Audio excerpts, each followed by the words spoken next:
Esse é se eu não me engano, é a quarta, acho que é a quarta edição do Paternidade e Diálogos ao Vivo. Nós já tivemos temas muito legais aqui: desafios paternos da primeira infância, impactos da marginalização periférica no exercício da paternidade, pais de meninas, autodesconstruir para transformar, e agora, inclusão das pessoas com deficiência no esporte. Todos os episódios anteriores que eu mencionei estão disponíveis lá no paternidade.doc, então vocês podem ouvir a qualquer momento acessando Spotify, YouTube, Deezer, enfim, todas as plataformas de podcast preferida de vocês. E são papos muito legais, pessoas, enfim, que realmente honram a parada e que tem muita história, muita experiência bacana para compartilhar com a gente. E hoje, como eu falei, a gente vai falar sobre inclusão das pessoas com deficiência no esporte, com um cara que é fera na educação física adaptada, que é o Thiago Gorgatti, que já está aqui, eu já vou chamá-lo. Ele é dono, enfim, de um currículo monstro, né? Um cara que atua ali no processo de inclusão social. Já vou apresentar o Thiago para vocês.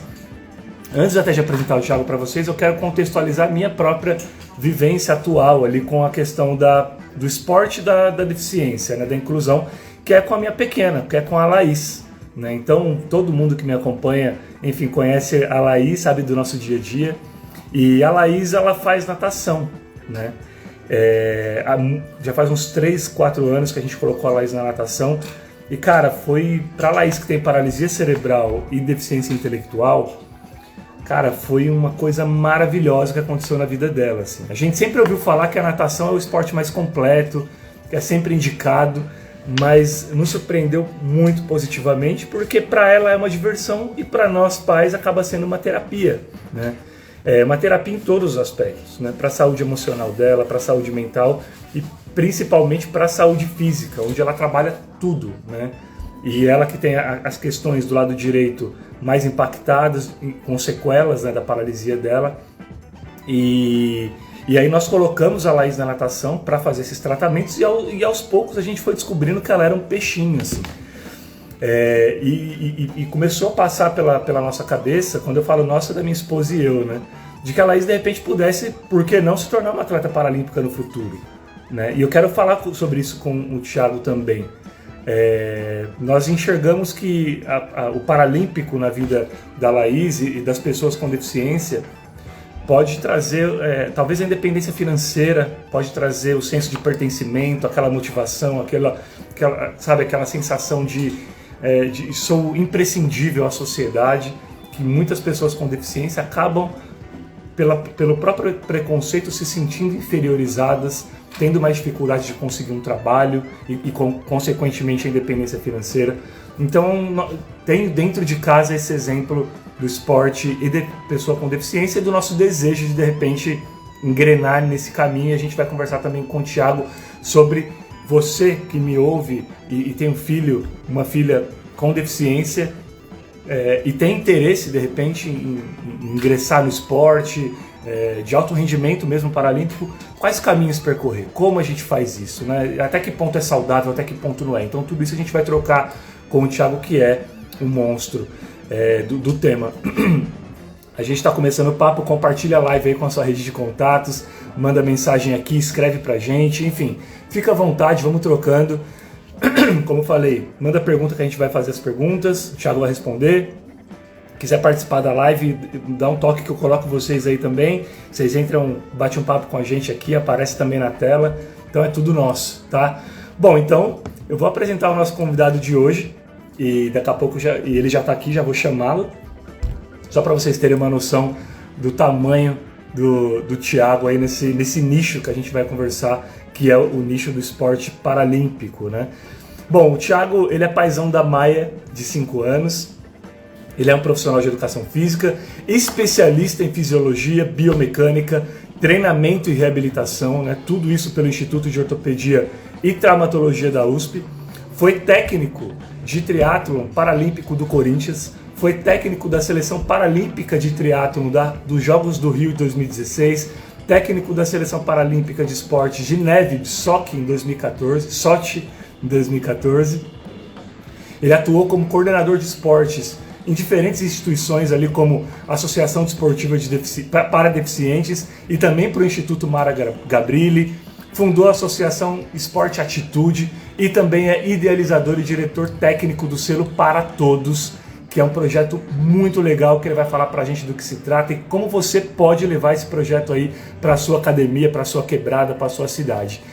Só para vocês terem mais um pouquinho de Thiago, entre os principais títulos conquistados pelos atletas do Thiago, a gente tem 3 Copas do Mundo de triatlon, 5 vezes Parapan de triatlon, 9 vezes campeão brasileiro de paraciclismo e 2 vezes maratona de Nova York. Então assim, cara, tenho muita honra, eu já vou colocar ele aqui no nosso papo com a gente, de receber o Thiago Gorgatti aqui, e eu já vou contar também um pouco da minha história com o Thiago. Vamos ver que ele está entrando. Olha ele aí. Entrou. Como é que você está? Tudo bom, Fernando? Tudo ótimo. Poxa, que prazer imenso estar aqui. Eu diria que eu acho que eu já dei tanta entrevista, eu já dei tanta palestra, tanta aula, e eu confesso que conversar com você hoje está sendo um dos momentos mais difíceis, assim, porque envolve até minha filha, então eu fico realmente desconcertado. É muito diferente de tudo que eu já fiz. Imagina, cara, que isso, eu estou muito feliz de receber você. Eu já externalizei aí toda a minha honra. Eu costumo falar para as pessoas que eu sempre falo assim, eu conheço o técnico da seleção paralímpica de triatlo e tal, então eu tenho uma grande honra, porque o Thiago, além de um profissional que dispensa apresentação, embora eu tenha feito essa apresentação sobre essa carreira brilhante, o Thiago ele tem uma participação muito importante na história recente aqui da minha família, com a Laís. Então, trazendo um pouquinho do meu depoimento, a Laís ela fez algumas cirurgias na perna, e ela fez uma cirurgia na perna no ano passado. Quem me acompanha já conhece um pouco da nossa história. É uma cirurgia, ela fez no tornozelo, e essa cirurgia não foi uma cirurgia tão bem sucedida. Nós tivemos muitos problemas na recuperação da Laís, na fisioterapia, e foi bem num período, foi coisa de 2 meses depois de eu ter tido meu primeiro contato com o Thiago. Porque como a Laís, expliquei para vocês agora, né? A Laís, ela sempre, há bastante tempo faz natação. Eu entrei em contato com o Instituto Mara Gabrilli para entender como que eu faria para colocar a Laís para se tornar uma atleta paralímpica de natação, porque a Laís começou a se destacar bem nisso e começou a gostar e tal. Para minha surpresa, o Thiago, eu não sei se ainda trabalha, se ele fala depois, Thiago, mas era o coordenador ali do Mara Gabrilli, e me ligou, né? E aí quando ele me ligou, a gente bateu, ele foi super humano, né? Foi super atencioso, nem precisava ter feito isso, e fez questão de me ligar e me explicar absolutamente tudo. A partir daquele momento, a gente criou uma conexão, já criou um respeito mútuo, eu passei a conhecer mais o trabalho do Thiago, e aí calhou de depois de 2, 3 meses acontecer isso com a Laís. Com a cirurgia mal sucedida da Laís, a gente começou a fazer um processo de fisioterapia com ela, que foi um processo mais traumático da nossa família, assim, desde que ela veio ao mundo, e infelizmente é um processo traumático para ela e que ela vai carregar para sempre. A gente não sabe o impacto que isso vai ter, né? Infelizmente, numa clínica de fisioterapia com pouca experiência, no caso dela, ela foi quase que, cara, ela sofreu quase que agressões ali para fazer o tratamento dela. Então, só para dar um exemplo para quem nos acompanha, seja ao vivo, seja ouvindo depois nas plataformas, a Laís, ela criou uma contratura na perna, então a perna dela ficou dobrada, né, não tinha extensão da perna, e quando ela chegava nessa fisioterapia, as fisioterapeutas, elas faziam a perna dela estender forçado, né?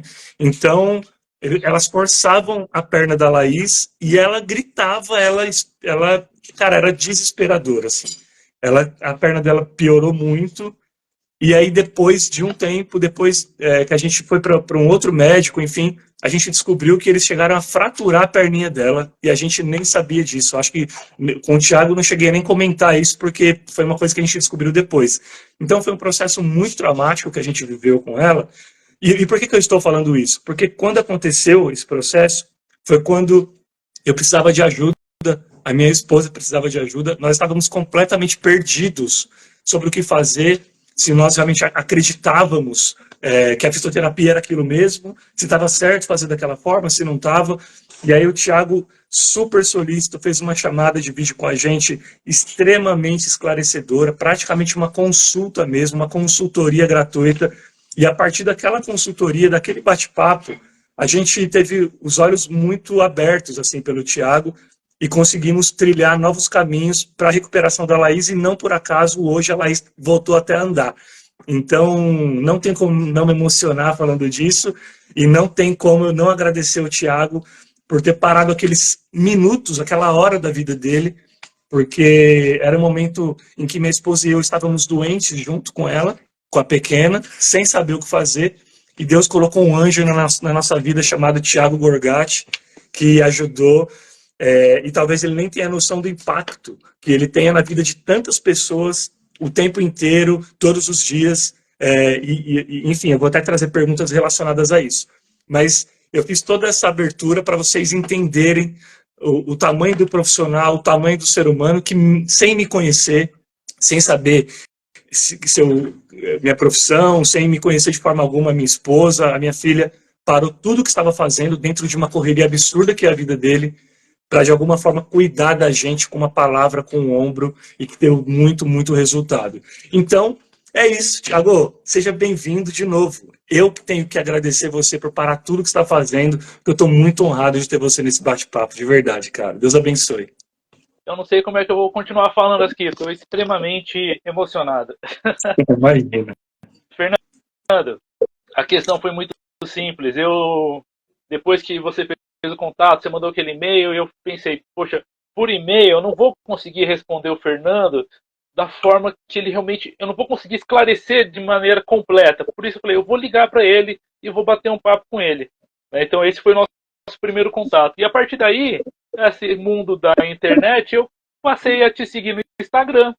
E quando eu vejo um story, tua filha está sofrendo, e imediatamente é um assunto que eu estudo, é um assunto que eu represento, eu falei, essa menina não pode chorar desse jeito, pelo amor de Deus, isso não pode continuar.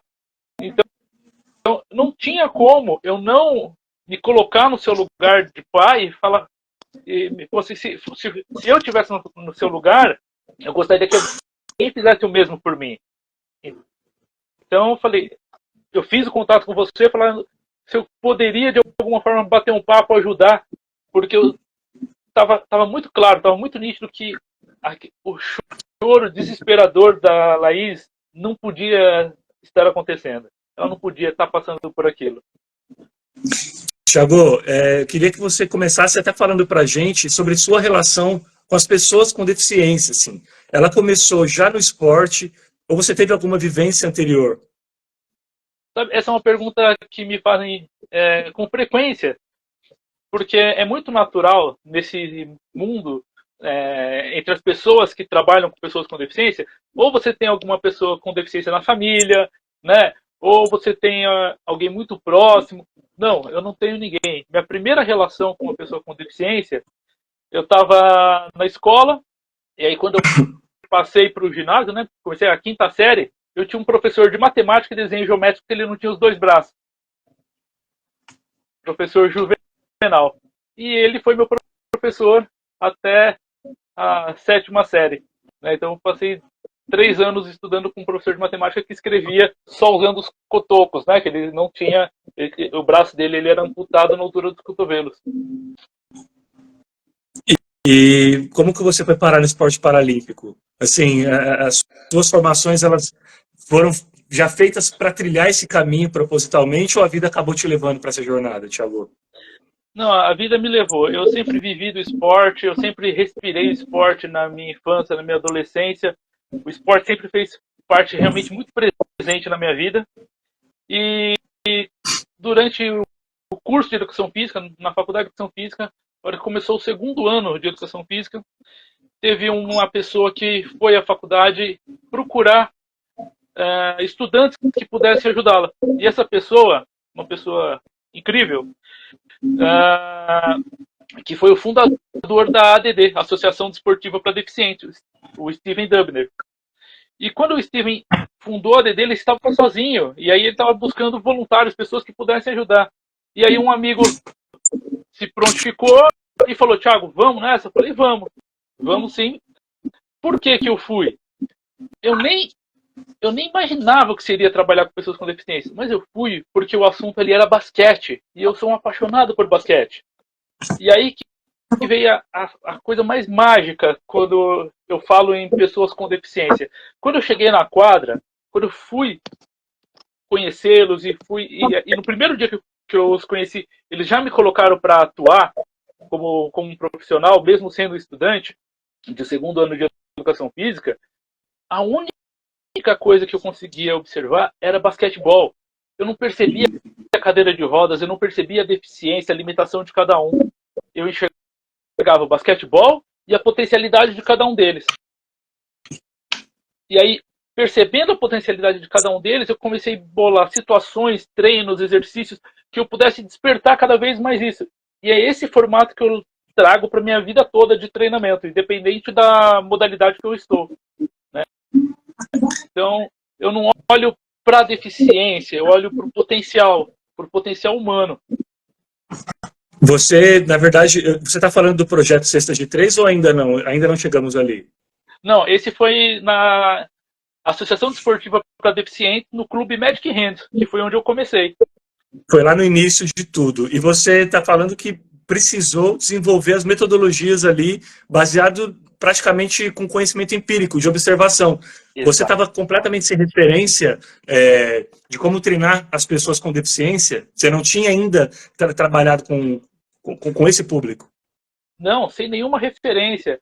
E eu tive um mestre, que foi o Steven Dubner, que ele trazia muito material dos Estados Unidos e isso me ajudou a dar alguma base. Porque aqui no Brasil, a gente não tinha informação, não tinha o menor... não existia pós-graduação nessa área, não existia... Realmente não tinha informação, tinha que vir alguma coisa de fora. E mesmo que ele trazia de fora, ainda era muito pouco, era tudo muito novo.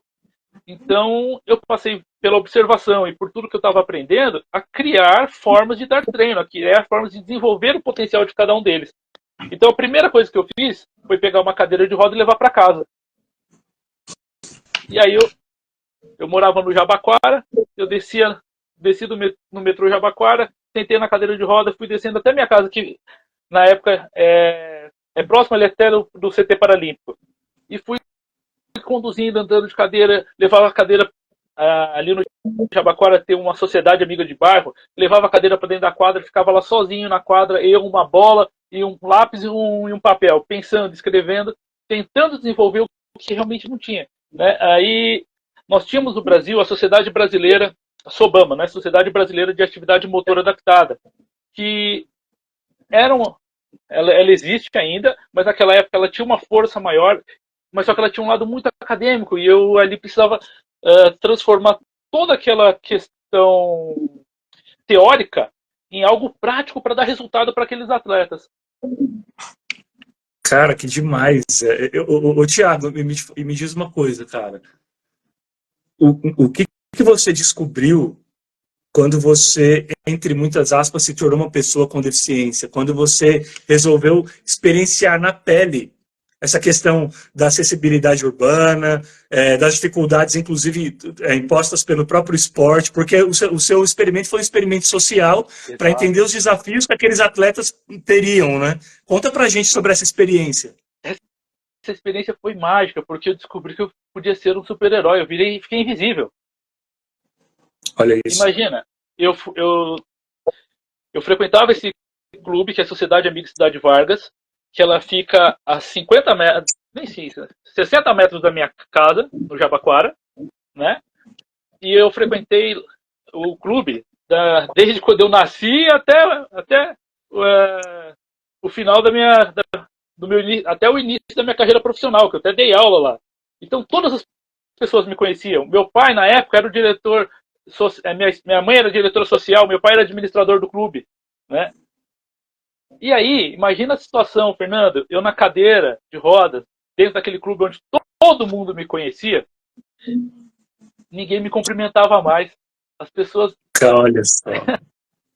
Eu indo em direção à quadra, as pessoas nitidamente desviavam o caminho para não ter que falar comigo, para não me dar um oi, ou dar um bom dia. Eu fiquei invisível. Meu Deus, cara. E a partir dali você teve o start de que é isso que eu quero para minha vida. Se tornou para você mais do que uma profissão, se tornou uma causa também. Foi, porque o que acontece? Naquela época, a educação física ela não era regulamentada. Então, mesmo você não tendo o curso de educação física, eu já trabalhava com clube, já trabalhava com academia, A gente já tá dava aula falando de em que ano aí, Thiago? 98, Tá. 97, 98. Então, eu já dava aula de natação.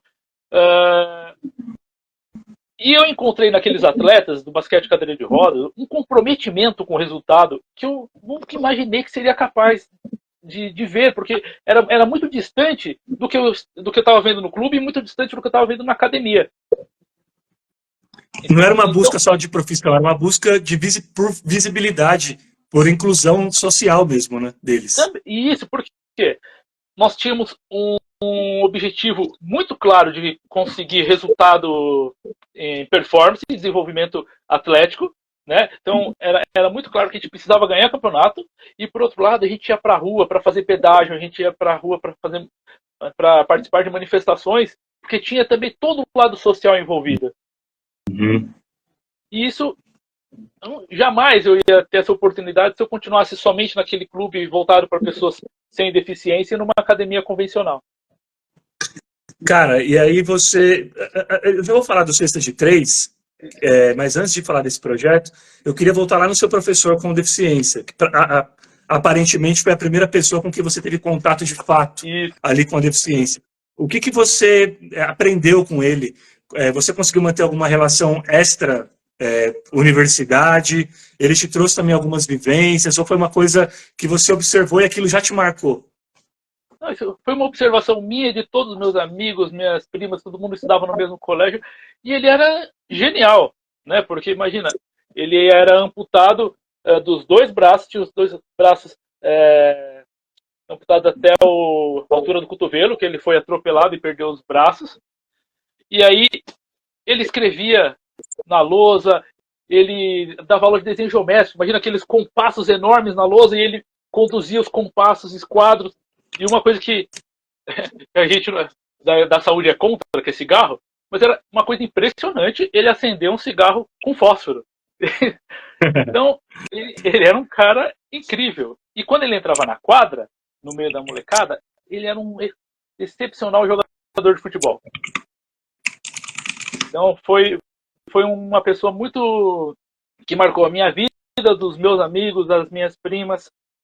Não tem quem não lembre do professor Juvenal. Agora, você sabe uma coisa muito curiosa? Depois de muitos e muitos anos, né? Ele me deu aula, eu tinha 12, 13 anos. Eu já estava formado, tudo.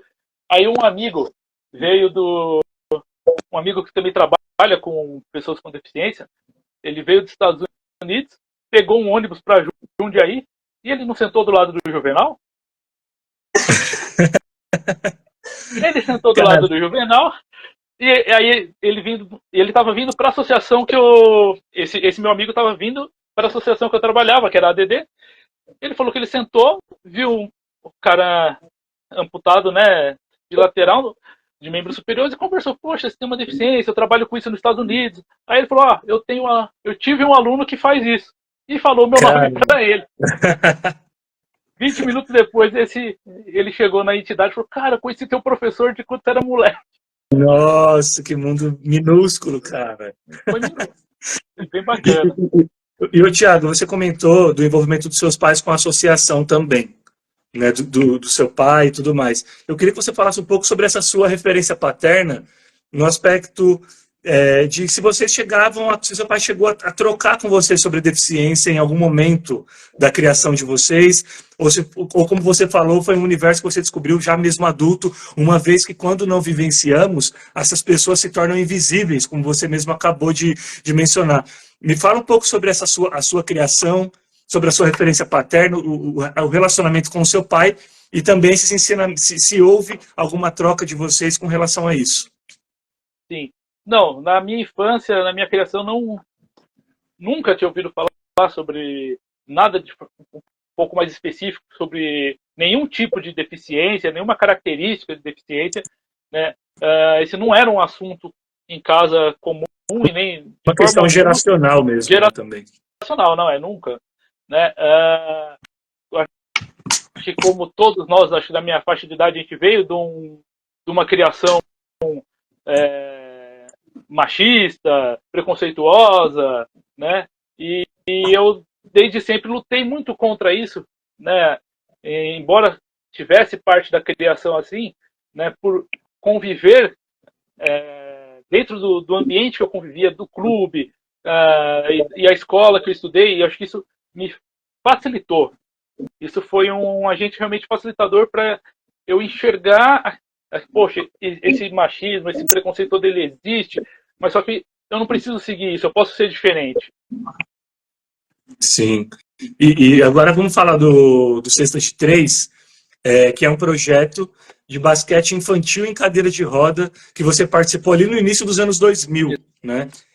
Eu estava dando uma olhada um pouco na sua história e eu vi que quando você participou desse projeto, você também articulou a adaptação das cadeiras junto aos fabricantes, porque provavelmente era uma coisa que, como você falou, ainda era um tabu, não se fabricava e tudo mais. Eu queria que você contasse para nós essa atuação tua, que vai além da sua área, né? Você não é só esse envolvimento dentro dessas 4 linhas da sua profissão, esse seu envolvimento para fazer as coisas realmente rolarem fora de campo, né?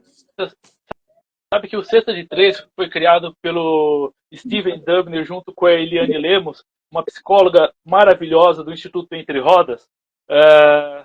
Pessoa que eu assim tenho uma admiração por eles dois incrível, você não imagina. Eles são realmente meus mentores. E quando eles criaram a proposta do Cesta de Três, uma das coisas que faltava era uma cadeira de rodas para as crianças jogarem basquete de cadeira de rodas. Importante dizer que o Cesta de Três foi a primeira equipe infantil do Brasil. Então, foi um projeto voltado especificamente só para 10 crianças. E aí, olha, a história desse projeto é maravilhosa. E aí, dentro desse projeto, qual que era a ideia? Pegar essa criançada, colocar ela no contraturno escolar e ela ter a oportunidade de vivenciar o esporte adaptado. Aí tinha uma questão. Tinha que juntar 10 crianças, tinha que ter uma escola para isso, tinha que ter um apoio financeiro para conseguir as cadeiras, conseguir equipamento, tudo. Então, Steven e Eliane começaram a preparar, a conquistar uma escola, conquistar um colégio Polidomos, né? O colégio Polidomos cedeu 10 bolsas de estudos para colocar essas 10 crianças com deficiência, e eles prepararam a escola com palestras específicas para os professores, para os alunos receberem os novos amiguinhos, para os funcionários da limpeza, da lanchonete, da administração. Que demais. E aí chegaram as 10 crianças. Mas as cadeiras, até então, eram cadeiras monstruosas, né? As cadeiras de rodas eram verdadeiras prisões, né? Onde a criança não tinha a menor independência numa cadeira. Sem mobilidade. Uma cadeira esportiva, sem mobilidade. Então, eu fui a um dos fabricantes de cadeira de rodas aqui no Brasil e falei, vamos transformar essa cadeira que já existe de basquete numa cadeira infantil. Então a gente pensou em toda a questão biomecânica, fórmulas de fazer prescrição de cadeira, tudo, para desenvolver a cadeira infantil que é usada até hoje. Né? Isso e como que eles receberam? Como que essa empresa te recebeu? Eles foram muito abertos, eles foram maravilhosos. Né? É uma empresa que faz cadeira Pode de falar produção a marca. Qual que é a marca? Né? A Jaguaribe. A Jaguaribe faz cadeira de produção em série e de repente ela falou, não, vamos parar a linha de produção, vamos fazer com uma cadeira específica, nas medidas específicas. Então imagina assim, eu precisava de uma média de 23 a 25 medidas do corpo de cada criança para fazer uma cadeira. Caramba! Realmente personalizada, específica. Que demais, cara. Não, isso foi um paradigma quebrado. Exato. Agora o legal dessa história toda, que imagina você, né? As crianças estão, o colégio estava todo preparado, as crianças chegavam, a gente conseguiu transporte gratuito, as crianças chegavam na escola com transporte, estudavam, depois tinha alimentação cedida pelo colégio, né? Um projeto maravilhoso. E aí depois elas tinham aula de basquete cadeira de rodas. E aí quando eu passei a cuidar das aulas, o basquete da cadeira de rodas ele era um chamariz, mas por que um chamariz eu falo isso? porque era a modalidade em evidência, era a modalidade que todo mundo conhecia, era o basquete. Né? Nos anos 2000, ou era basquete ou natação. Mas o que aquelas crianças precisavam não era do basquete, elas precisavam de educação física motora básica, geral. Então eu usava de todo o repertório da educação física para desenvolver a capacidade física daquelas crianças. E olha que bacana. Já ouviu falar em processo de inclusão inversa? Não. Olha o que é inclusão? Né? O que a gente vê inclusão na escola geralmente? É uma criança com deficiência dentro de uma sala de crianças sem deficiência. E aí o processo inverso da inclusão foi ter cadeiras de rodas a mais, né? Então nós tínhamos 10 cadeiras de rodas para as 10 crianças e 10 cadeiras de rodas para as crianças sem deficiência que quisessem participar da aula junto. Olha, para formar outro time, por exemplo. Exatamente. E aí tinha fila de crianças querendo participar. Que legal. E aí vem a melhor parte da história. É saber que o processo de inclusão funcionou. Né? Nesse formato de processo inverso. Você inventou isso, veio da sua cabeça, ou você trouxe alguma referência? Não, a gente foi inventando isso no dia a dia. A gente foi percebendo e vendo que realmente dava certo. E esse processo de inclusão, a gente teve certeza que ele deu certo, porque no final do primeiro ano, pais dos alunos da escola começaram a ligar na instituição querendo falar com a gente. Quero falar com o professor Tiago, quero falar. Quem são esses caras? E aí, a hora que a gente atendia, era um pai raivoso, extremamente nervoso. Falou: ó, meu filho está pedindo uma cadeira de roda de Natal. Vocês estão fazendo lavagem cerebral com ele? Caramba, meu, que coisa. E esse projeto, Thiago, que vocês implementaram, cara, brilhante a ideia e brilhante ver que tanta gente comprou a ideia, né? Que vocês trouxeram, mas teve a escola que comprou, teve a empresa das bicicletas que comprou, das bicicletas não, das cadeiras. Mas esse projeto, quando ele nasceu com o intuito somente da inclusão de fato, ou vocês tinham algum interesse em formar atletas futuros, atletas paralímpicos mesmo ali? Não, nós tínhamos realmente interesse em formar atletas. Qual que foi a questão? Nós já tínhamos uma equipe profissional que era o Magic Hands, e nitidamente a dificuldade, as limitações que aqueles atletas tinham, os atletas adultos, eram porque a infância deles foi comprometida. Então, nós pensamos assim, vamos resolver, vamos matar o mal pela raiz, vamos pegar as crianças para que essas crianças no futuro não tenham as mesmas limitações e dificuldades que nossos atletas tinham. Né? Então, essa que foi a proposta. E deu muito certo. A maior prova que deu muito certo, que dessa primeira equipe nós temos a Mariana. A Mariana, ela é atleta de rugby e de basquete em cadeira de rodas. Então, imagina, olha que fantástico. Mariana é a única atleta no Brasil a ser seleção brasileira de 2 modalidades, sendo que no rugby ela joga no meio dos homens. Cara, que coisa. E ela veio dessa equipe. E já é uma dúvida que eu não tinha e que você acabou de me trazer e já respondeu. Eu ia falar, é possível uma pessoa se federar profissionalmente em mais de uma modalidade e ela consegue jogar ir para os Paralímpicos, para os Jogos Paralímpicos, normalmente defendendo 2 modalidades? Consegue. Ela pode sim, mas só que provavelmente não vão. Uma das modalidades vai segurar para não permitir para ela não ter desgaste físico. Também, né? Pela dedicação. Mas conseguiria. Né? Cara, que coisa. Thiago, e você você tá contando do projeto do Cesta de Três, mas eu sei que você também já deu aula para crianças em comunidades, né? Crianças ali com as questões financeiras, enfim, crianças de baixa renda, sim, menos favorecidas socialmente. Conta pra gente como que foi essa experiência. Poxa, essa foi uma experiência realmente mágica também, que me acrescentou muito. Eu dava aula para as crianças da favela do Buraco Quente, ali do aeroporto, pela Organização Social de Educação Menor. E aí as crianças tinham aula na escola e à tarde elas iam para essa organização, para essa OZEM, e ficavam ali esperando os pais voltarem do trabalho. E aí eu passei a dar aula de educação física para elas num quintal. Então, como era um quintal, era um espaço vazio, sem nada, eu comecei a fazer uma série de mutirões com as crianças. Vamos pintar uma quadra, trazia bolas do clube que eu trabalhava para que elas pudessem ter acesso a diversas modalidades esportivas e tentei trabalhar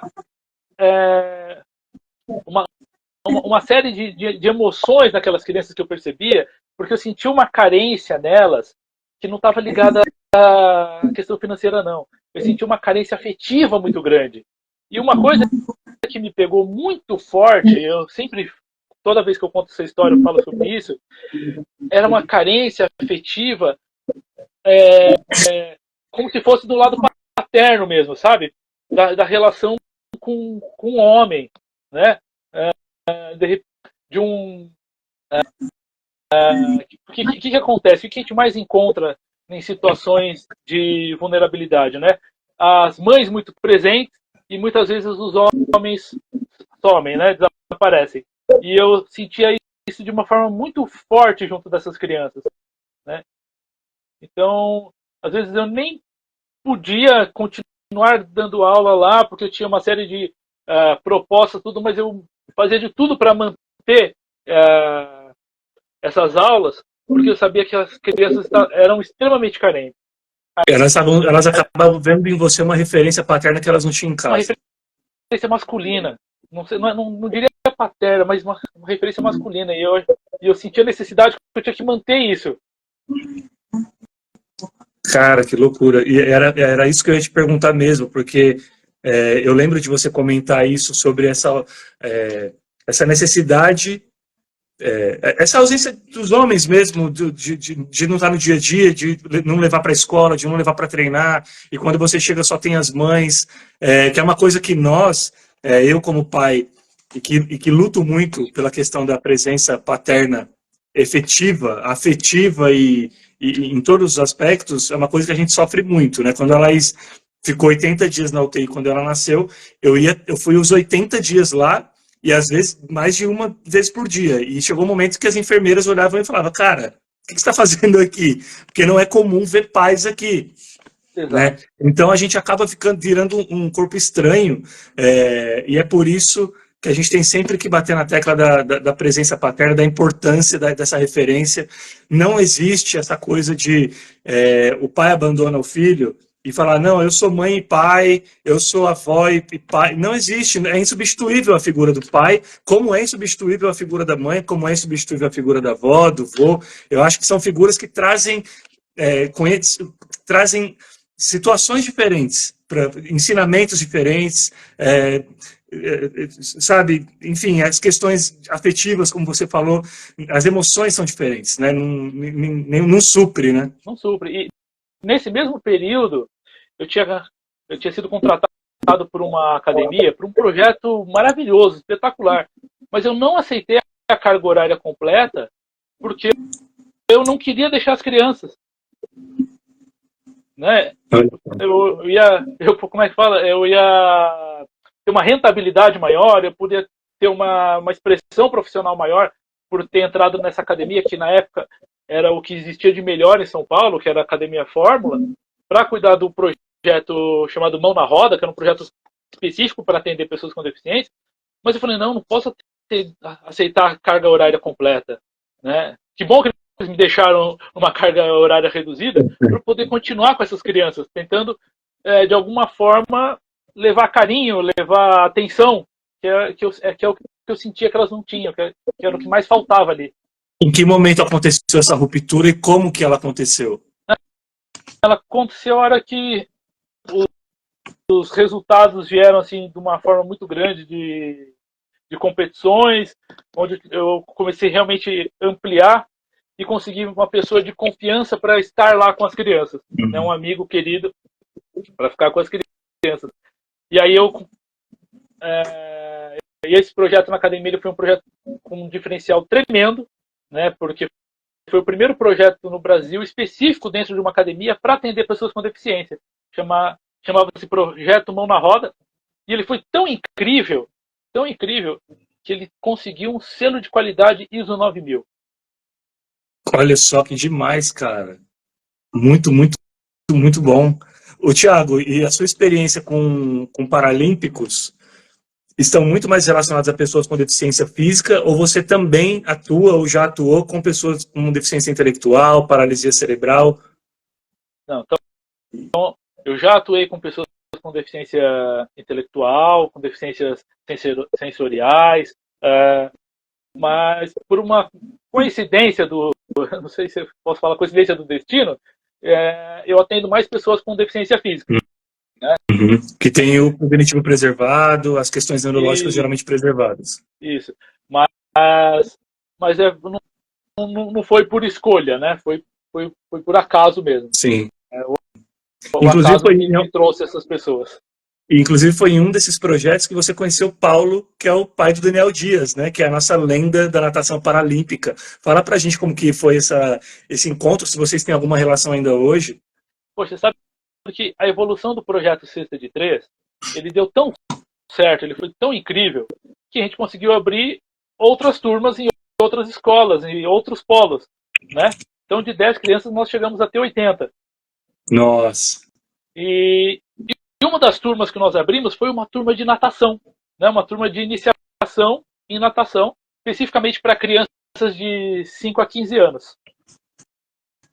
E até que, num certo dia, apareceu lá o Paulo Dias, pai do Daniel Dias, com o Daniel, porque eles se inscreveram, agora não lembro se foi no site, como é que foi, para poder fazer parte da equipe. E aí na avaliação, né, a psicóloga conversou com eles, avaliou, daí passou para eu dar continuidade na avaliação física, né, de fazer uma experiência com ele na piscina, e tinha uma questão complicada aí. O projeto era de 5 a 15 anos e o Daniel tinha 16. E eu falei, puxa, e aí, gente, o que a gente faz? O Daniel tem 16 anos. Coloquei ele na água, ele tinha uma facilidade, uma intimidade com a água tremenda. Aí a gente conversou em equipe, né, eu coordenava o projeto, a gente conversou, falou, ó, vamos fazer o seguinte, a gente tem vaga sobrando, vamos abrir essa exceção e vamos dar vaga para ele. E duas coisas me mexeram muito. Ele estava disposto, ele morava em Minas, né? E ele ainda não morava em São Paulo, em Bragança. Ele estava disposto a vir todo sábado até o Ipiranga, na Academia 3 de Maio, fazer 1 hora de aula e voltar. E Caramba. O pai, Paulo é sensacional, Paulo é incrível. Ali, ó, junto com o Daniel, dia a dia.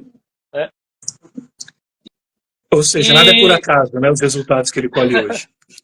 Não é por acaso. É muito esforço, né? Fazer uma viagem para nadar 1 hora e voltar. Sim. E você não sabe o mais incrível. Foram 6 meses de aula. 6 meses não tinha mais o que ensinar pro Daniel. Falando, Daniel, você chegou no teu limite. E aí ele estava vendo Paralimpíadas, Clodoaldo, alguns atletas. Eu falei, ó, daqui para frente é competição. Você quer competir? Ele queria competir. Então, fiz contato. Ali era uma natação só iniciação. Então, imediatamente fiz contato com um clube de confiança, no CEDF. Falei com um ex-medalhista, o Jun. Falei, Jun, eu tenho um menino aqui que você precisa ver, ele é de ouro. E aí ele foi para o CEDF. Poucos meses depois ele já era campeão mundial e aí virou o Daniel que todo mundo conhece. E o mais bonito de ver nessa história toda é que em toda a competição que eu estava, eu via lá o Paulo, o pai dele, extremamente presente. Olha só. É o contraponto do que você via nas comunidades, né? Quando você visitava, que não tinha tanta presença paterna, o Paulo acabava fazendo esse contraponto, né? Exato. E para você ver a importância, né, da presença masculina, que isso traz a figura de segurança, figura de segurança muito importante para o Daniel, né? Exatamente. Não, e nessa história que eu estou te falando, né? Imagina, um projeto com vários polos, né? Chegamos a ter 80 crianças, então nós nos relacionávamos com os pais das crianças, mas nós nos relacionávamos praticamente com as mães. Eram poucos os pais, mas os pais que apareciam, como o Paulo, né? Eram incríveis, são excepcionais. Então, é o Paulo, pai do Daniel Dias, é o Rubens, que é o pai do Danilo. Puta, o Rubens é incrível, né? O Joaquim, pai do Samuel. sabe? Hoje eu tenho um atleta, agora ele já é maior de idade, já fez 18 anos, né? Eu tenho um atleta que tá despontando no paraciclismo, mas ele precisa do apoio do pai dele, que é o Júlio, que é um cara incrível. A presença do Júlio, a presença desses pais, né, realmente é de um diferencial que, nossa, não tem como mensurar isso no desenvolvimento desses atletas. Cara, demais. Muito, muito bom. Inclusive, eu quero fazer o convite para todo mundo que está ouvindo a gente, assistindo, enfim, que tem o podcast que você está ouvindo aqui, o Paternidade.doc, tem um episódio com o Daniel Dias. É um episódio muito legal, um bate-papo que eu tive com ele. Enfim, é só acessar o Spotify, Deezer, YouTube, enfim, todas as plataformas, procurando a Paternidade.doc, Daniel Dias, o programa está muito, muito legal. Tem uma pessoa aqui que mandou um abraço para você, Thiago, a Lina Marinho, desculpa, grande Thiago Gorgatti, amigo psicólogo, gratidão eterna por tudo. E teve a professora Camila Garcia, que ela deixou uma mensagem aqui, acredito que tenha sido na hora que eu estava comentando sobre as deficiências, e aí ela deixou escrito o seguinte: paralisia cerebral é deficiência física, porque eu acabei me pronunciando de forma que deu a entender que a paralisia cerebral não era uma deficiência física, e eu provavelmente me pronunciei assim, professora, por falta de conhecimento mesmo. É uma informação nova para mim, até agradeço pela sua contribuição, porque para mim a paralisia cerebral ela entraria num espectro de uma paralisia abstrata, apesar de o cérebro ser uma peça física, eu imagino, na minha visão, até o momento, era de que a paralisia cerebral ela entraria no aspecto neurológico da coisa. Por isso que para mim é uma informação nova de que paralisia cerebral é uma deficiência física. Quer falar, Thiago?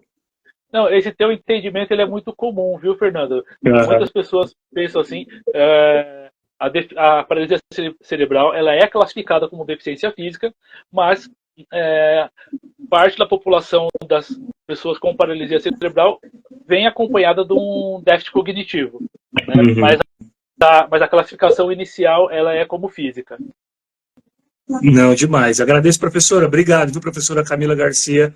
Trouxe uma contribuição muito importante para a gente trazer informações, não trazer fake news, né? Trazer informação realmente real e verdadeira para as pessoas. Isso é muito bom. E você falou da Lina. Lina Marinho é uma das maiores atletas que a gente tem no país de natação, sabia? Ela é a campeã do circuito Mares. Né? A Lina, campeã do circuito Mares, ela é... Eu tenho uma relação com ela de mais de 20 anos de natação. Né? A Lina, ela é amputada, ela não tem um braço e uma perna. E na piscina, o estilo dela na piscina é o mais difícil, é o borboleta. E fora da piscina é maratona aquática. Maratona aquática, Lina. Haja fôlego, hein? Caramba, que demais. E é bom saber, porque eu já vou seguir a Lina, porque a Lina provavelmente não pegou o nosso início da live, mas a minha filha, que tem 10 anos, faz natação. A gente quer que ela se torne uma atleta paralímpica e provavelmente você vai ser uma inspiração para ela também, com certeza, de acompanhar a sua jornada. A Lina realmente vale a pena segui-la. A Lina já chegou ao 4º lugar no mundo, na classe S6. É uma atleta, assim, uma referência mesmo quando o assunto é natação para pessoas com deficiência aqui no Brasil. Poxa, que demais e que honra ter a Lina aqui. Obrigado, viu, Lina, pela presença. Professor, e aí a gente chega no selo para todos, né? Eu queria que você conceituasse para a gente o que é o projeto Para Todos, os objetivos dele, a quem ele se destina, como que as pessoas e as empresas podem se beneficiar. Bom, o selo Para Todos, ele nasceu de uma necessidade muito grande de eu tentar fazer algo melhor, algo diferente. Tá? O objetivo do selo Para Todos é tornar a inclusão realidade. É oferecer um suporte técnico, oferecer informação, levar o melhor atendimento para a pessoa com deficiência. Então, o que significa isso? Tudo que a gente conversou agora, a soma de todas essas experiências, dessa história que eu contei do Sexta de 3, de preparar todo o colégio para receber as crianças e trabalhar com as crianças, de uma academia ter um selo de qualidade ISO 9000, né? de conhecer, né, de conhecer a, como é, eu usei agora há pouco, a carência daquelas crianças, né, de sentir, conviver com a carência daquelas crianças da favela do aeroporto ali. Então, a soma de tudo isso, e principalmente pela minha filha, pela Maia, porque minha ideia é fazer algo diferente, sair desse mais do mesmo. É de deixar algo que realmente possa, de alguma forma, mudar um pouquinho a sociedade. Porque no futuro, a Maia, a Laís, elas precisam de um mundo melhor. E eu acredito que o selo para todos é uma forma de eu diminuir, de eu quebrar um pouco o preconceito. E um mundo com informação, sem preconceito, é um mundo melhor. E é nisso que eu acredito. E... Cara, demais. Demais. Não, pode falar, Thiago. Pode falar que daqui a pouco eu vou chorar aqui também. E por isso que eu pensei em tentar somar todas as experiências que eu tive para criar o selo para todos, para fazer uma diferença real. Porque equivale eu ter informação e não usar.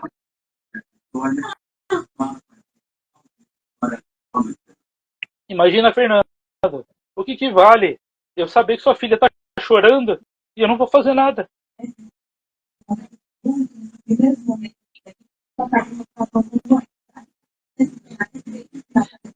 É por isso que o selo para todos existe, para fazer a diferença. Você é um cara muito diferenciado, Thiago. Você é o Brasil que deu certo, cara. Sem dúvidas, você é muito, muito necessário, de verdade. A Gracinha escreveu aqui, a Gracinha Pimentel. Você é incrível, Thiago. Parabéns e eu acho que é isso mesmo. Cara, eu vejo que você tem uma preocupação real com o legado, né? Acho que legado é uma palavra para você muito forte, essa questão de propósito. E você citou a Maia, e na hora que você citou a Maia, você já se emocionou. Me fala um pouco da Maia, cara, e o que ela mudou em você desde que ela veio ao mundo? Ixi, é difícil. É difícil falar por quê? Porque pela minha forma de trabalhar, pelo meu empenho, pela minha dedicação ao trabalho, ao estudo, eu nunca achei que eu pudesse ser pai. Eu falei, porra, não vou ser pai, porque eu tenho que desenvolver esses atletas, eu tenho que buscar resultado, eu tenho que estudar. Quanto mais eu trabalho, mais eu acho que eu não sei nada, e eu mais estudo, e quando eu leio um artigo, eu falo, puta merda, eu preciso ler mais uns 10. E isso foi assim a maior parte da minha vida, né? Então eu falei, pô, não tem como ser pai, porque a profissão que eu escolhi, para eu ser o melhor nessa profissão que eu escolhi, não dá, eu não vou conseguir ser pai da forma que eu acredito, da forma que eu vejo Paulo Dias, Júlio, pai do Juan, da forma que eu vejo o Rubens, pai do Danilo, que o Joaquim do Samuel. Eu não consigo ser como esses caras, porque eu estou traçando um trabalho, uma forma de proporcionar a inclusão através do esporte, usando o esporte como uma ferramenta de inclusão, que eu não consigo me dividir. Até que eu conheci minha esposa, uma mulher maravilhosa, incrível, sensacional, e ela também não tinha ela também achava que ela também não poderia ser mãe, porque ela tinha outros objetivos de vida, né? Então ela estava na mesma pegada que eu. Que aconteceu, e aí nós decidimos juntos, vamos mudar, vamos ser pai, né? Vamos ser pais, pai e mãe. Foi uma decisão racional, e aí nesse momento eu tive que mudar o meu estilo de vida, né? Então, nesse pensamento de mudar meu estilo de vida para que eu consiga fazer algo muito próximo do que esses pais maravilhosos que eu conheci, né? Isso culminou também fortaleceu nessa ideia do selo para todos, que eu já estava administrando essa ideia, mas não sabia como colocá-la em prática. Foi aí que nasceu o selo para todos, que é esse selo de qualidade para melhor atendimento das pessoas com deficiência. E agora o bacana desse selo, Fernando, é que quando eu criei, eu puxei para minha praia. Eu criei um selo de qualidade voltado para academias, para spas, para clubes, para clínicas, né, para que esses locais que estão com profissionais de educação e de saúde, né, para escolas, atendam melhor as pessoas com deficiência e saibam realmente o que fazer com elas. Né? Vou dar um exemplo bem prático e real aqui que dá para todo mundo observar.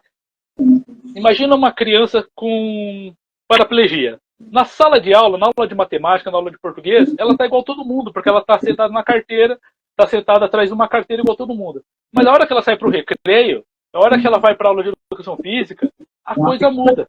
Então, por isso que eu acredito que o esporte, a educação física, é a grande ferramenta para poder movimentar e fazer a inclusão acontecer. Aí entra o ponto fundamental. Eu conheci você virtualmente. E você... Não entendi, Thiago. Faltou bem na hora. Fala de novo, por favor. Aí entrou um ponto fundamental que foi conhecer você virtualmente. A gente fez um bate-papo online e acho que você não sabe disso, mas você abriu o meu olhar e você foi responsável por uma mudança no Selo para Todos, que quando eu dou palestra eu falo que você fez isso. Poxa, que isso? Falo, juro para você. Eu tinha uma palestra dele lá na Polícia Rodoviária Federal, eu falei, teve um pai, Fernando Giffer, que em poucas palavras ele me mostrou que eu não estava no caminho certo. Porque muito mais do que atender esses ambientes que trabalham com atividade física e esporte, eu tinha que levar isso para os municípios, eu tinha que, de alguma forma, levar isso como política pública. E graças a você, né, graças às palavras que você usou comigo naquele dia, eu passei a levar o Selo para Todos para as prefeituras, para os municípios. Por quê? Que coisa linda. Se eu conseguir atender a Secretaria de Educação, Secretaria de Esporte, eu estou promovendo qualidade de vida. Uma vez que eu promovo qualidade de vida, eu vou desonerar a Secretaria de Assistência Social e também a Secretaria da Saúde. Então imagina, 5 secretarias municipais passam a ter reduzido os seus custos, os seus gastos, e a gente promove real qualidade de vida, a gente melhora a vida das pessoas com deficiência. E melhor, geralmente, quando a gente... Geralmente, né, todos os estudos mostram que 15%, 20% da população tem alguma deficiência. Mas quando eu melhoro a qualidade de vida de uma pessoa com deficiência, eu estou melhorando todo um ciclo, estou melhorando toda uma rede de apoio que está atrás dessa pessoa. Então eu posso chegar próximo de 50% da população se eu oferecer qualidade de vida para essa criança, para essa pessoa com deficiência. Né? No começo do nosso bate-papo, quando você estava contando da Laís, naturalmente, com toda aquela situação, você e sua esposa estão ficando doentes junto.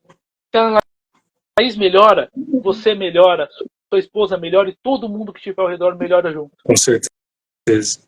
Então, quando eu falo que eu pensei muito na Maia, quando eu fui fazer isso, porque a inclusão ela é boa para todo mundo. Minha filha ela não tem nenhuma deficiência, não tem nenhuma limitação, mas é óbvio que se o mundo for melhor, vai ser melhor para todos. Cara, fantástico. Você falando agora, eu acho que eu recordei do dia que a gente teve essa conversa. E é isso, né? A gente era um bate-papo tão comum que informal.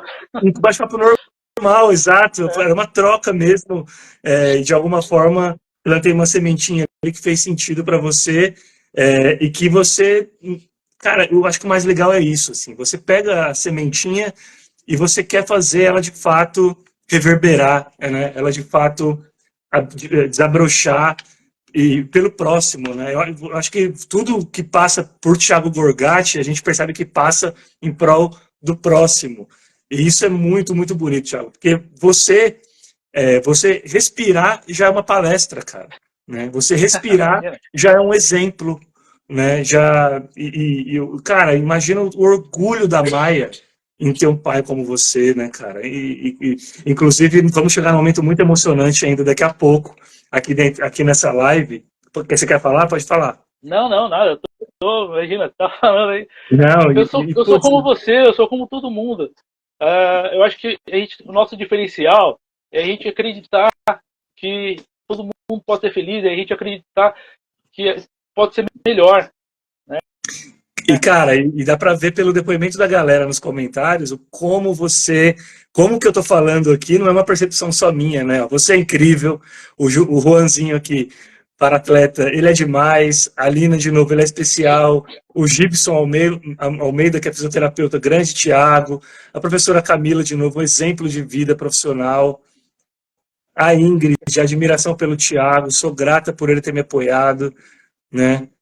Cara, é muita gente, enfim, se referindo bem à sua pessoa. Eu acho que isso deve trazer um baita de um orgulho. E agora, Thiago, eu queria entrar num momento que, para você que é pai ou mãe de criança com deficiência e de repente tem interesse em inserir os filhos de vocês no universo do esporte, agora esse é o momento, porque vou fazer as perguntas de $1 milhão aí para o Thiago. E, Thiago, os pais, primeiro, assim, como que os pais podem identificar as habilidades esportivas nos filhos com deficiência? Primeiro ponto é zero preconceito às modalidades esportivas. Não é preconceito à deficiência, preconceito às modalidades. Tá? Então, é olhar para o teu filho, olhar para sua filha e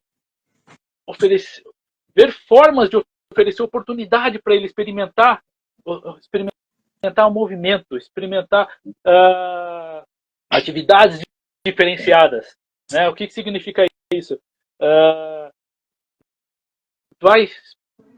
Minha filha em casa ela tem acesso a uma bola de basquete, a uma bola de vôlei, a uma bola de futebol, a um skate, a um patinete. É tentar de alguma forma ofertar movimento, ofertar experiência para que essa criança se descubra, né?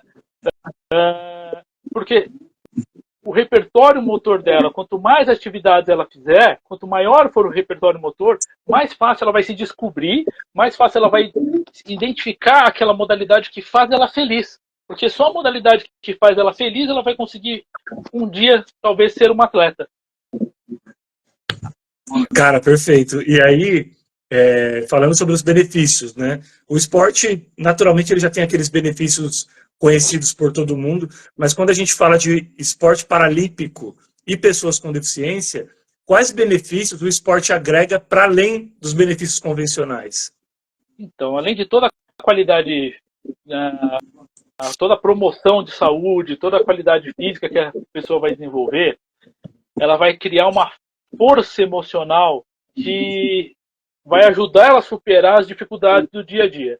Então, o esporte, ele mais do que a força muscular, ele desenvolve uma força emocional que ela carrega junto o teu intelecto, o teu desenvolvimento junto para tomada de decisões. Ela tem estudos que comprovam isso, né? Como facilita para tomada de decisões, para como é que chama? Para comando, raciocínio lógico. Raciocínio lógico, para administração de equipe, relacionamento com pessoas, né? Então, vai muito além trabalho da força coletivo, física. liderança, tudo isso. Né? Liderança, era liderança a palavra que eu tava buscando, era liderança. Então, a grande vantagem da atividade física é essa, né? Existe todo o desenvolvimento físico, é bacana, isso é óbvio, né? Mas conseguir desenvolver essas potencialidades cognitivas faz uma diferença tremenda na vida da pessoa, mesmo que ela não vá ser atleta, mesmo que ela não vai, porque ela vai levar isso para o dia a dia dela, ela vai levar isso para a relação dela com a família, ela vai levar isso para o trabalho dela, né? Porque nem sempre o atleta consegue viver só do esporte. Sim. Cara, existem algumas modalidades que você considera mais propícias para determinadas deficiências? Ou isso meio que não existe? Assim, o que você tem a dizer sobre isso? Não, isso não existe. Eu acho que toda pessoa, independente da sua limitação, ela pode praticar qualquer tipo de atividade física ou qualquer tipo de esporte. O que vai diferenciar uma vez que você vai para o esporte competitivo, aí você tem regras a seguir. E dependendo da característica da sua deficiência, tem algumas coisas que é melhor não fazer. Então, vamos trazer isso para a parte prática. Eu posso jogar rugby? Poxa, eu posso jogar rugby. É delicioso jogar rugby, né? Eu vou me divertir muito jogando rugby em cadeira de rodas. Mas eu não posso competir. Eu posso até treinar com uma equipe de rugby, mas para eu competir, eu tenho que ter um comprometimento dos 4 membros. Entendeu? Então, eu posso me beneficiar da modalidade como atividade física, mas como esporte, toda vez que a gente fala esporte é competição. Aí eu já não consigo me enquadrar. Tá?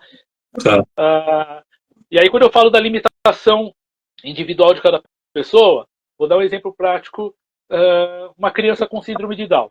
Grande parte das crianças com síndrome de Down, elas possuem na estrutura da base da coluna aqui cervical, né, não são todas, mas uma parcela grande dessas crianças, ela tem a última vértebra no formato de um triângulo. A gente chama isso de instabilidade atlantoaxial. E aí uma criança com síndrome de Down, quando ela está na aula de educação física, minha filha com 5 anos está fazendo na escolinha dela, tem aula de circo, que a primeira coisa que eles ensinam para a criança é dar cambalhota. Uma criança que tem essa instabilidade atlantoaxial, se der uma cambalhota, fica tetraplégico. Caramba! Né? Então, assim, pode tudo, mas só que a gente tem que ver quais são as limitações que a gente dá para fazer, o que dá, o que não dá para fazer, né? E quando está relacionado a uma modalidade esportiva, pode-se tudo também, mas quando vira esporte, que daí está especificamente voltado à competição, tem essas classificações, tem a preocupação com classificação funcional e a característica de cada modalidade. Né? No caso do rugby, como eu te falei, é só pessoas com tetraplegia, né? Com comprometimento nos 4 membros, né? Não necessariamente tetraplegia, mas comprometimento nos 4 membros. Tá. E agora a pergunta de $1 milhão que eu fiquei de fazer, os pais que desejam inserir os filhos com deficiência no esporte, quais caminhos, Thiago, eles precisam percorrer? Assim, para quem chega do zero mesmo, tá? No que se refere a clube, modalidade, profissionais, empresários, não sei, né, se temos isso também no esporte paralímpico, como é forte nos esportes olímpicos, onde e como criar e buscar oportunidade, enfim. Bom, o que a gente espera dentro de um contexto ideal, né, porque está na convenção, está na legislação, está em tudo, é que essa criança já inicie o seu processo, sua intimidade com a atividade física, com o seu repertório motor na escola, né? Em teoria, na escola que ela começa a ter esse primeiro contato, independente dela ter uma deficiência ou não. Fora a escola, como a gente sabe que isso é o mundo ideal, mas o mundo ideal nem sempre acontece, o Comitê Paralímpico ele tem uma escolinha de esportes no comitê, aqui em São Paulo, mas para quem está fora de São Paulo, entra no site do comitê, que ele tem polos em todos os estados, né? Polos de treinamento, de escolinhas de esporte, justamente para iniciação esportiva, onde a criança vai passar por várias modalidades, ela vai ter experiência com várias modalidades esportivas, para se descobrir em uma, descobrir o gosto pela atividade física e, de repente, se tornar um atleta. Né? Tá.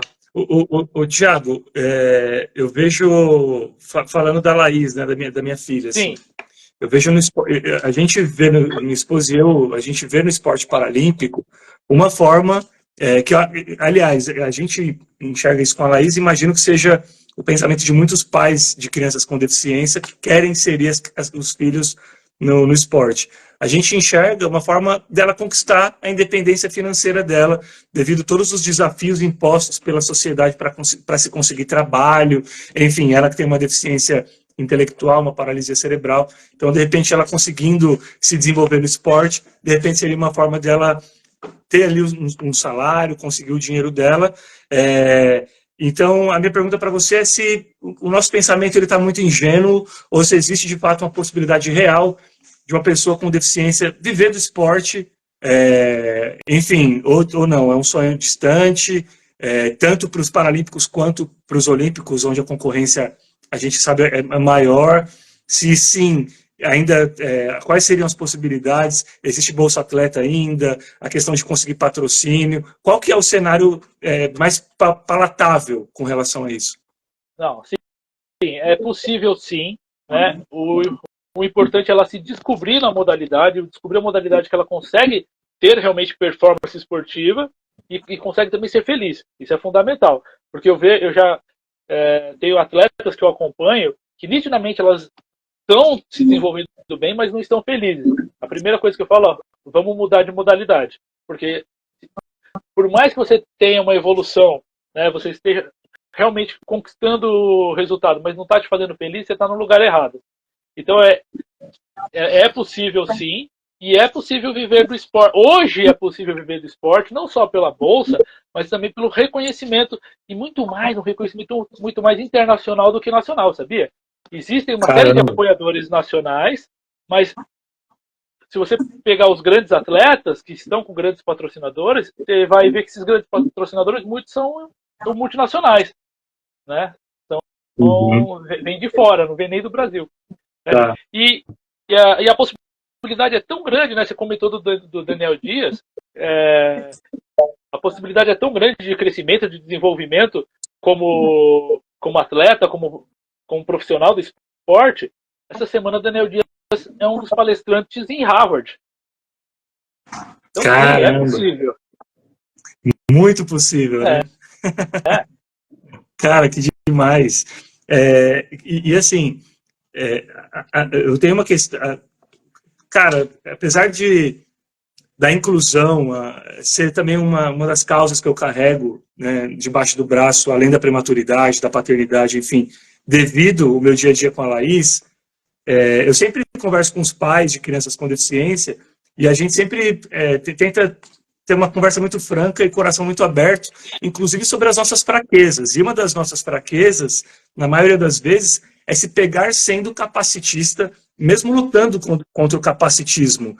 E por que eu estou te contextualizando quanto a isso? Porque a minha questão em criar expectativa sobre a natação paralímpica se tornar uma profissão para minha filha é a questão do entendimento dela quanto às regras, ao senso de competitividade. Eu queria que você, enquanto especialista, me falasse se esse é um medo bobo e quase capacitista da minha parte de não acreditar na minha filha, ou enfim, ou não, ou se faz sentido. A Laís, por ela não ter o entendimento enfim, de várias situações do dia a dia pela paralisia cerebral, pela deficiência intelectual, a gente não sabe como seria, por exemplo, porque ela faz natação brincando, para ela é um divertimento. A gente não sabe como seria o comportamento dela se nós colocássemos ela para pular na piscina do lado de outras crianças e falasse, olha, agora é valendo, quem chegar lá primeiro ganha e tal, porque ela não tem hoje esse senso de competitividade. O que você pode me falar, Thiago? Posso falar para você ficar tranquilo. No momento dela vai acontecer, né? No momento dela vai acontecer e pode muito acontecer que nem a natação seja a grande modalidade da vida dela. Que você vai levar apresentar ela para outras modalidades e de repente ela vai se descobrir em outro lugar. Ou então, né, o que eu acho que é muito bacana, eu tô doido para conhecer a Laís pessoalmente, de repente eu olhar para a Laís e falar, Fernando, experimenta tal modalidade, quem sabe dá certo. Porque um olhar do especialista ela pode te ajudar nisso. Né? Então, isso é uma coisa que realmente vale a pena. Não estou falando deixa a natação, estou falando crie mais oportunidades. Sim. Né? E no tempo dela, né, o respeitar o tempo dela faz muita diferença. Ó, eu sei que você me contou tudo isso porque a Laís tem uma limitação cognitiva. Né? Mas eu acompanho pais onde os filhos não possuem essa limitação cognitiva que também estão nessa mesma preocupação que você. Sim. Entendeu? Então, independente de qual seja a deficiência, qual seja a limitação, porque você é pai, é uma preocupação natural. Já é natural da gente esses receios, independentemente de deficiência. Exato, porque você é um pai cuidadoso, você é um pai zeloso, então você tem essa preocupação. Né? Você sabe que hoje existem, na psicologia, existe uma especialidade para pai de atleta? Caramba! Que atende pai de atleta. Me dá o telefone agora. Eu Porque preciso. realmente é algo real. Sim, que coisa, cara, que demais. É um nicho e eu nem sabia que eu era público-alvo e sou, né? Exato. Ó, Cara, acabei que de ver a Lina doideira, velho. falando que também quer conhecê-los. Ah, quero. Também Lina, quer. a gente precisa todo mundo se reunir. O dia que a Lina for competir, ela dá um toque e a gente vai todo mundo lá assistir ela e já todo mundo se reúne. Vamos combinar, vai ser A demais. próxima prova da Lina, Guarujá, vai nadar águas abertas lá do Circuito Mares, mas pelo que ela está dizendo aqui que quer conhecê-los, o ideal é a gente cair na piscina junto com a Laís. Pô, vamos que vamos, então. Vamos marcar, com certeza. Um beijo, Lina. Já tô doido para te seguir aqui para começar a acompanhar a sua jornada. E ó, pessoal, agora a gente vai chegar na parte de encerramento da nossa live, mas todo mundo que está na live não sai daí, porque chegou o momento mais legal da nossa live. O momento mais legal do programa, não que não tenha sido legal até agora, foi genial o papo com o Thiago, só que agora é o momento que nós vamos, enfim, terminar com chave de ouro esse nosso bate-papo com o Thiago. É um momento clássico do podcast Paternidade.doc, que uma tradição. Todo mundo que passou pelo podcast Paternidade.doc vivenciou esse momento como convidado, e eu quero muito que o Thiago vivencie também, que é participar do nosso quadro Cápsula do Tempo, Thiago. Chegou a sua vez. E para quem não conhece, o Thiago você conhece porque falou para mim que estava ouvindo alguns episódios. Funciona assim para vocês que nos acompanham e não sabem do quadro, tá? Nesse momento, nosso amigo e ídolo e monstro sagrado, Thiago Gorgatti, ele vai gravar uma mensagem especial para Maia, filha dele, ouvir no dia em que ele não estiver mais aqui vivo nesse mundo, né? Então, Thiago, o que eu quero nesse momento, cara, é que você esqueça tudo ao seu redor, esqueça que eu tô aqui, esqueça que tem uma galera assistindo a gente, que é você e a Maia, assim, o que você tem que pensar pensa no dia em que a Maia, você não tá mais aqui, e a Maia tá passando por um momento de angústia ou um momento de felicidade, e ela quer compartilhar, ela não tem o ombro do pai mais fisicamente. O que a Maia deveria ouvir nesse momento? O que você gostaria de deixar gravado para sua filha ouvir no dia que você não estiver mais aqui? Eu quero que você mande essa mensagem de coração para ela, em primeira pessoa. Esqueça de tudo ao redor agora, valendo. Uau, isso é mais difícil que conquistar uma medalha, hein? Poxa, bom. O que eu posso dizer, eu acho que vale para a vida toda. Maia, você tem uma força interior que é única e extremamente especial. Não existe medo, não existe nenhuma situação que você não pode vencer. Você pode vencer todas as situações, não tem nenhuma situação que possa te parar por conta dessa tua força única, interior, própria sua. Então, respeita a sua individualidade, acredite em você realmente pode tudo. A vida não vai ser fácil, é realmente difícil, vai tudo depender de muito trabalho, muito esforço, mas você pode chegar onde você quiser. Te amo. Demais, Thiago, demais, cara. Sempre orgulhando a Maia, sempre aquela lagriminha caindo, né, quando se refere a ela. É o amor da sua vida, hein? Né? É difícil. Muito.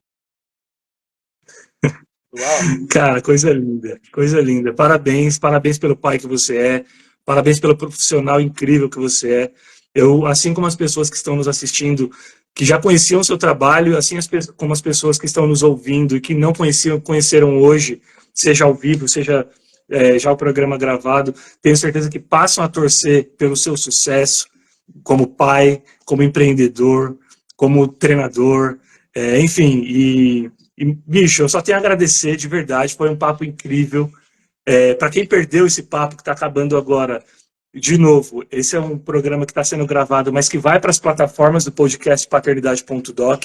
Então, até o final dessa semana vai estar lá essa conversa na íntegra, tanto no YouTube, Spotify, Deezer, Apple Podcasts, enfim, Amazon, todos os lugares. Quem não conhece o podcast Paternidade.doc, temos inúmeros bate-papos lá para vocês se deliciarem, para vocês se inspirarem, com pais exatamente nesse nível de comprometimento, de senso de responsabilidade, de consciência, de progresso, enfim. Só agradeço, cara. Muito, muito obrigado. Eu quero que você deixe as suas redes sociais, fale como as pessoas te encontram, onde que você está hoje, quem que você está treinando, o contato do Para Todos que acabou não sendo passado, como que as pessoas, as empresas, as academias, as instituições públicas fazem para te encontrar. Bicho, e de novo, assim, espero que muito em breve a Laís e a Maia elas possam se encontrar aí e brincar muito, e eu preciso muito te encontrar pessoalmente para te dar um abraço, a gente precisa marcar um café. Fernando, muito, muito obrigado. Puxa, eu que achava que estava habituado a dar aula, dar palestra, fazer um monte de coisa, você realmente foi um diferencial. Participar aqui do teu programa foi algo único, com toda certeza. Obrigado mesmo. Podem me seguir nas redes sociais, thiago.gorgati, e também no Selo Para Todos, e o site, né, seloparatodos.com.br, mas no Instagram vocês encontram o Selo Para Todos. Nos acompanhem lá e vamos fazer um mundo melhor, né? Acho que a maior proposta do Selo Para Todos é essa, fazer um mundo melhor, uma vez que a inclusão deixa de ser, a inclusão sai do papel e passa a ser realidade, né? Que a gente consiga trabalhar com equidade, vai ser bom para todo mundo. Todos nós somos beneficiados por isso. Sim. Obrigado mais uma vez, Fernando. Imagina, e só lembrando que o Para Todos é tudo junto, tá, gente? Para Todos, tudo junto. E o Thiago tá tão emocionado que ele até errou o endereço do próprio Instagram, que não é .gorgati, é underline Gorgati. Underline, isso aí. Isso mesmo. Ele está no Instagram dele gravando comigo e esqueceu qual é o endereço do próprio Instagram, Thiago underline Gorgati. Gente, muito obrigado a todo mundo que acompanhou, um beijo no coração de vocês, a gente se encontra por aí, e você vai, só para fechar, você está indo para Paris, Thiago? Não vou para Paris. Os atletas que eu acompanho não foram convocados ainda, mas eu acho que vai ser difícil, tá difícil. Tá bem concorrida a vaga para Paris. Não, mas a gente está junto aqui também na torcida por quem for, com certeza. Cara, fica com Deus. Gente, beijo no coração, boa semana para todo mundo, até a próxima. Fui!